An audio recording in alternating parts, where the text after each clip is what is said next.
Hi, I'm Mike Caldwell. I'm the Director of the Business Innovation Zone. The Business Innovation Zone, or the BIZ, was created to help high-growth potential entrepreneurs and businesses in central Iowa. We provide a variety of services, including mentoring, consulting, counseling, validating business models, and help with access to funding for high-growth companies. We offer also a number of networking opportunities, including luncheons once a month and all-day seminars on subjects such as marketing and finance. You can find out more about the BIZ at www.bizci.org.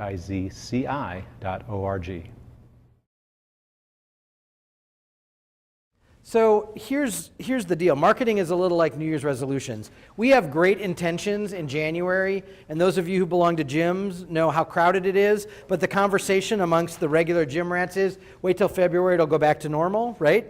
So we all have great intentions about marketing, but we don't get it done. And we know what we need to do. I mean, I'd love to say that marketing is rocket science, but it's really not, right? It's a combination of consistency and discipline and staying focused and narrow, but we don't do what we know we need to do. And so what a marketing plan is, how many of you have a written marketing plan that you actually could lay your hands on and you've touched in the last month? Okay, so 2, 3. That's the reality for businesses today. And it's not just small businesses, it's not just nonprofits. Even the big businesses struggle with this issue.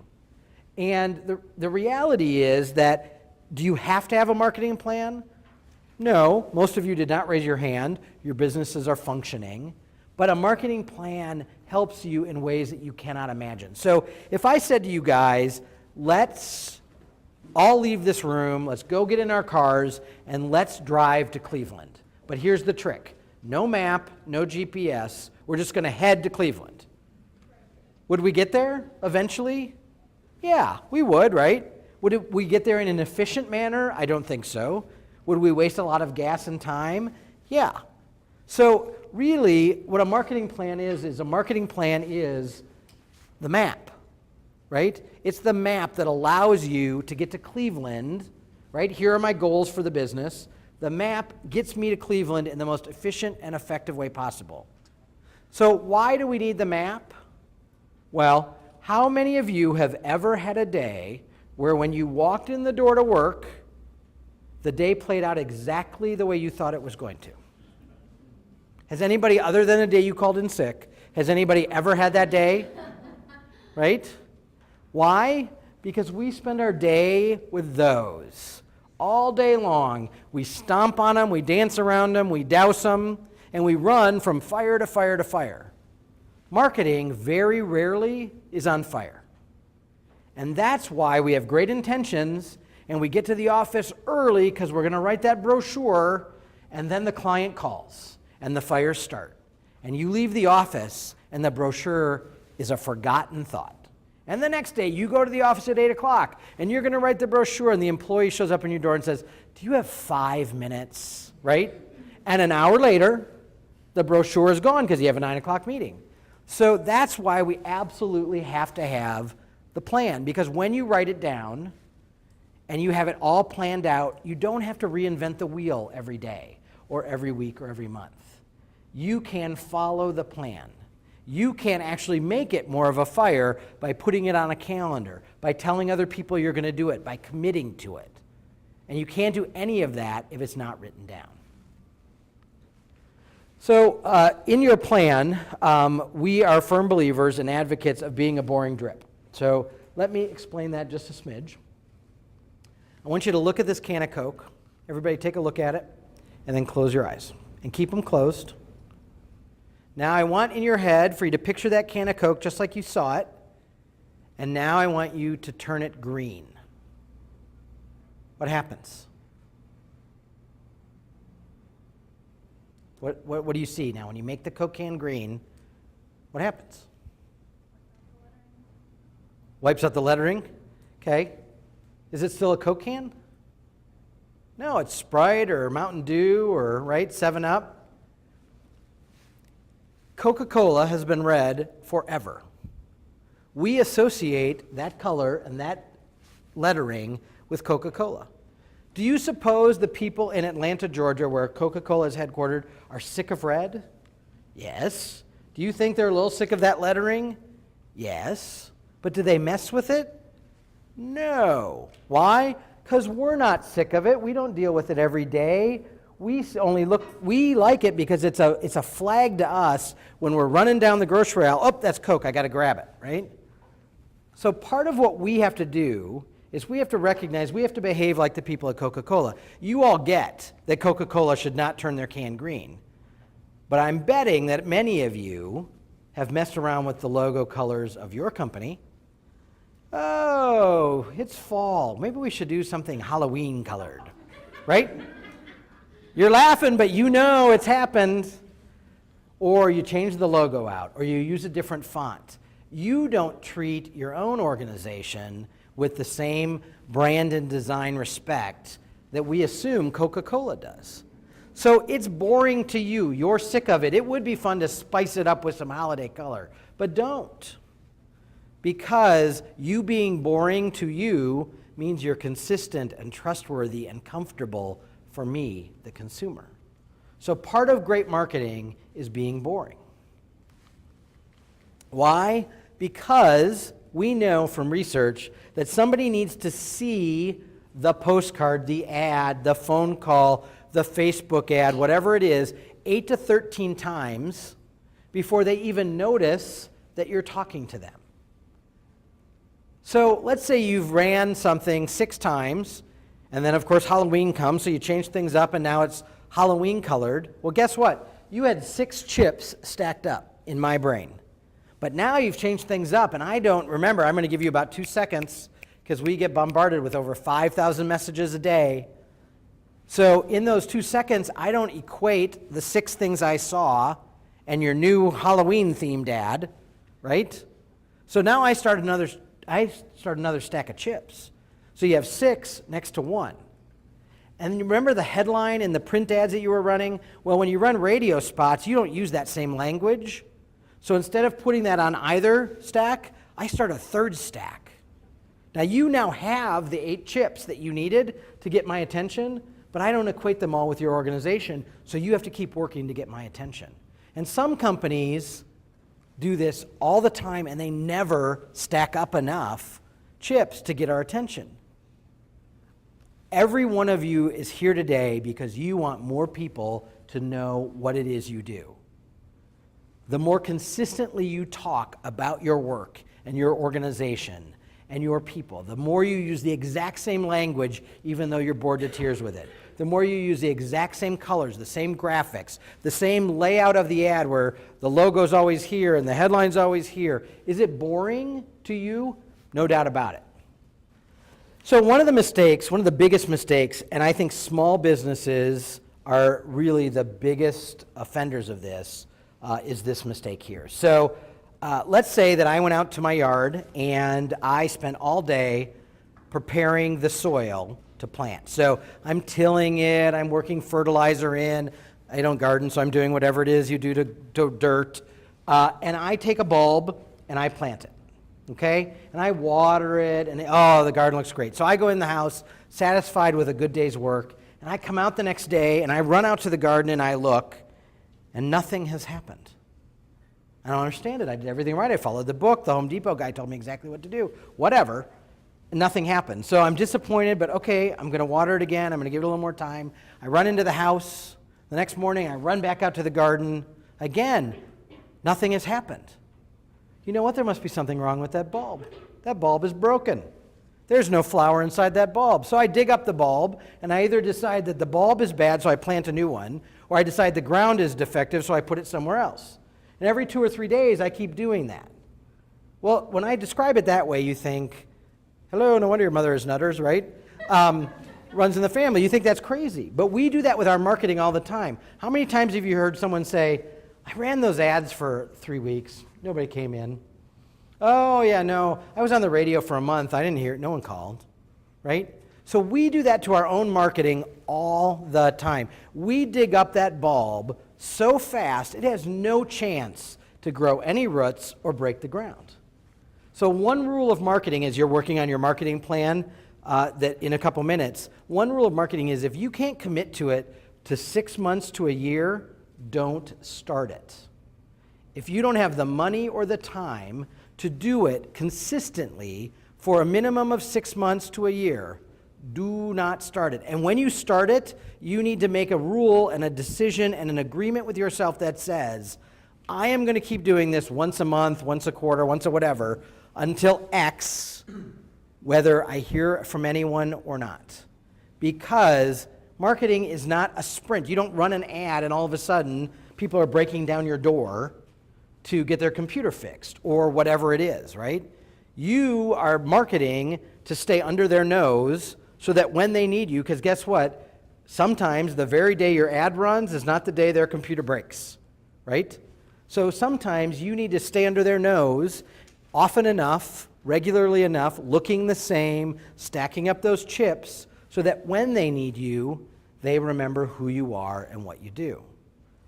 So it is far better in marketing, and this is something that is hard for marketing folks to wrap their arms around. It is far better to do fewer things, but do them more often and more consistently than to try and do everything. So there's no reason why you have to have 8 million different tactics.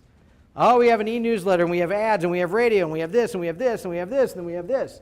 Unless you have a much bigger marketing department or budget than I'm guessing you have, doing 3 or 4 things consistently and well will serve you much better than spreading out all of your efforts so that you're doing everything a little bit, once a month, once a quarter. Far better to do it every week or every month than to do it once a year. Now, there's a fine line. People don't want to hear from you every day, so you have to balance that. But far better to do fewer things, do them more often with more consistency.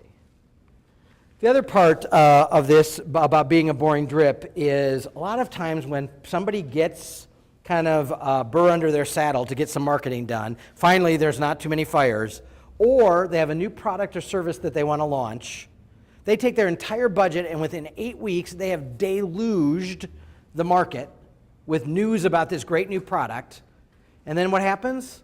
They don't have any more money, so they're quiet for 6 months, right?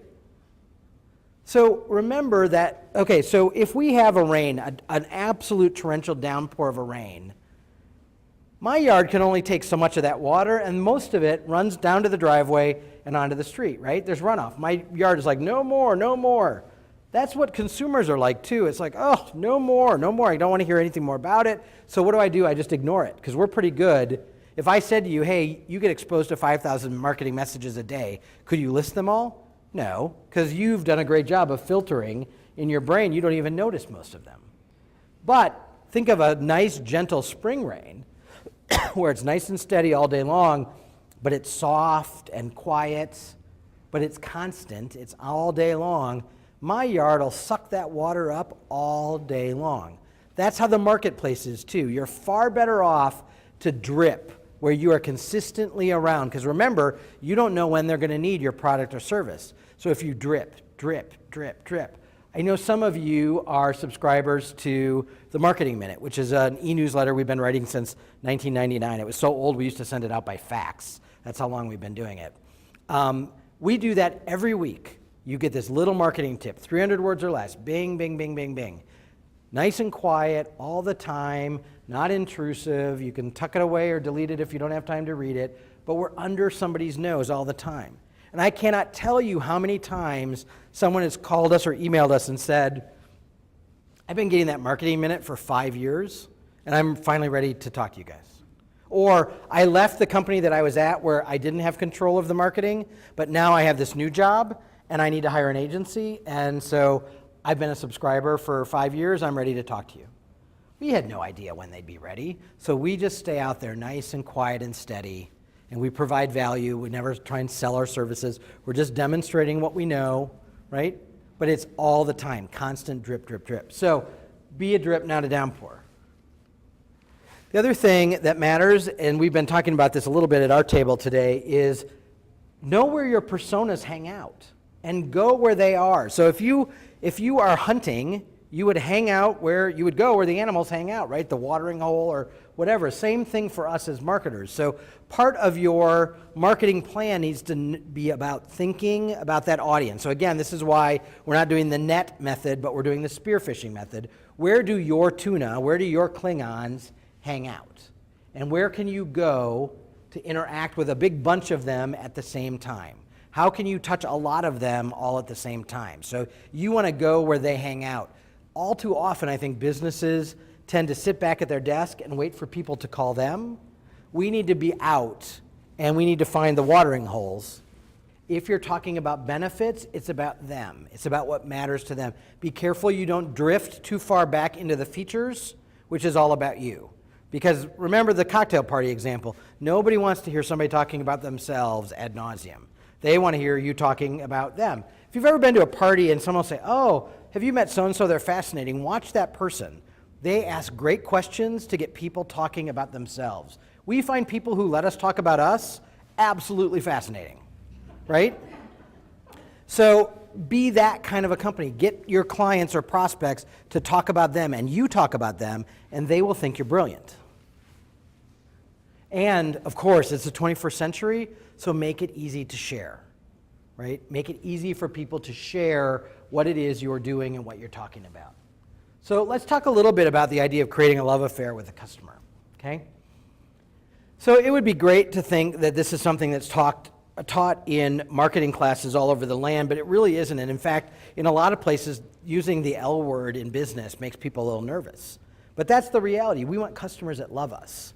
And the way most of us, if you think about it, if you equate it to personal relationships, it makes perfect sense. So, for example,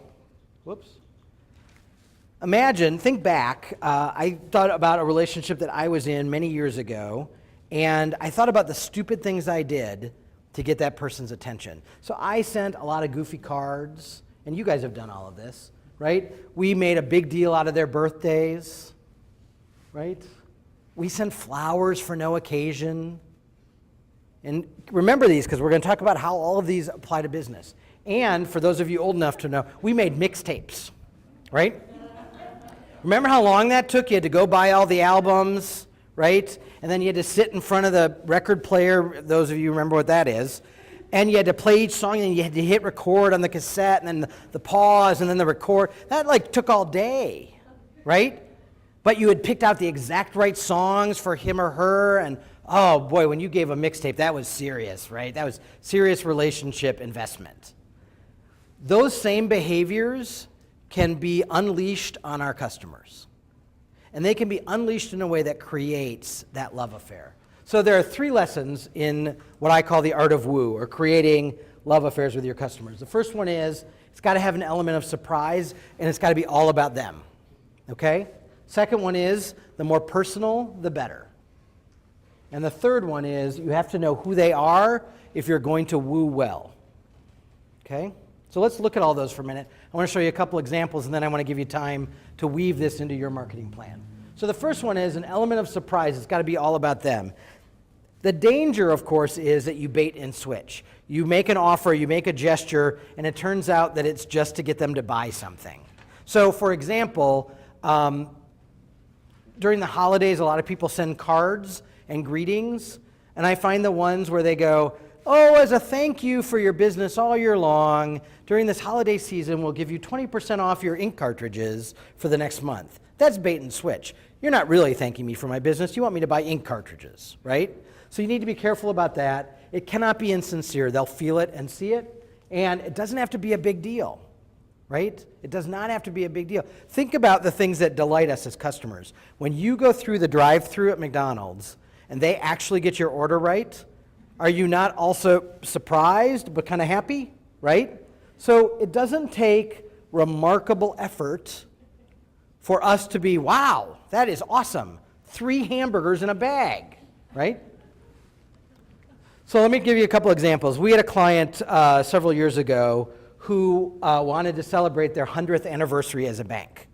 And they were all giddy about it, as banks tend to be about anniversaries. And we gently said, from your customer's perspective, no offense, but so what? That you're 100. 98, 100, why do I care? I know you're a nice, stable bank. How do we turn that around and make it for the customers? So what we did was we convinced them to randomly load $50 bills in the ATM machines in the 20 slots. So we knew it was mostly going to be for customers because they were in the branches. And So you would go to get $20 or $50, and instead of a $20 bill, you'd get a 50. And what happened was, and this is very true, I think, anywhere in the country, but particularly in the Midwest, people thought it was a mistake, right? So they'd go up to the teller window and they'd go, yeah, I was trying to get $20, but the machine gave me 50. And so the tellers were all trained, and they had a card that said, thank you for your business for the last 100 years. So they said, I know, it's our birthday present to you. We're 100 years old. Isn't that awesome? Here you go. Keep the extra money. And they gave them a card. So now all of a sudden their birthday matters to me, right? One of the side benefits of this, of course, is everybody told their friends. Because remember, when you love somebody or something great happens, you talk about it. So their ATM transactions went out the roof, right? So in the end, this thing that we budgeted was going to cost a lot of money. They actually generated profit from it because everybody was using their ATM machine. So that turned out dandy. But anyway, it was a little surprise. So another thing, those of you who know me know that I'm a bit of a Disney fan. In fact, I've been to Walt Disney World at least once a year since it opened in 1971. Some people think that's nutters. That for me, that's vacation. It really does. It's a theme today. Anyway, one of the things that Disney has trained their housekeeping staff to do is these crazy towel sculptures. So when you come home, I guess I have been there a lot of times. When you come back to your hotel, at the end of the day, they'll have cleaned your room and done all that, but they do these great towel sculptures and leave them on your bed. So one year, when my daughter was probably 4 or 5, she had this. You know how kids have like their favorite toy that gets really ratty by the time they're 4, but they're not quite broken from it yet? So she had this really ratty Minnie Mouse that we would not let her take out in public because it was disgusting. So we would leave this particular Minnie in the hotel room every day. Well, the maids found it, and they would make this Minnie the centerpiece to their sculpture world.